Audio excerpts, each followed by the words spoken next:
再来看高雄中学的学生囡仔呢，即阵咧参加环岛替公益来募款的活动。不过，这项环岛呢是爱跟三太子的翁仔沿路来行。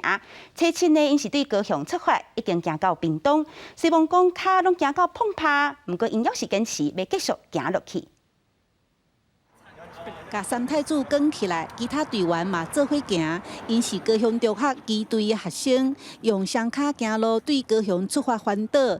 第二天，因已经行到屏东万丹，日头赤炎炎，搁爱轮流扛这身10公斤重的三太子行路。其实因真侪人双脚拢真疼。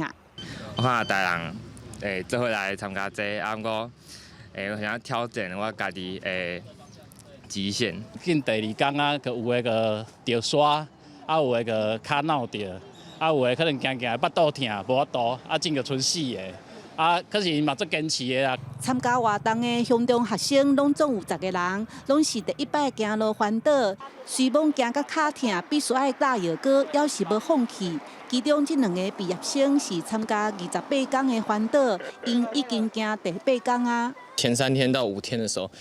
很辛苦，就是你会走到整双腿都会痛，但是你又硬要忍着痛继续走。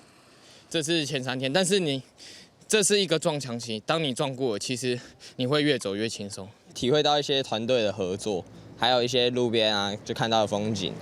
这摆活动选手爱7个人组队，分工合作完成跟三太子行路环岛的挑战。 带头的教官已经是第6摆参加，伊希望学生莫干那会晓读册，有机会出来行。因嘛要替3个社福团体募款，用行动来爱台湾。记者邓嘉文、赖宇哲，屏东报道。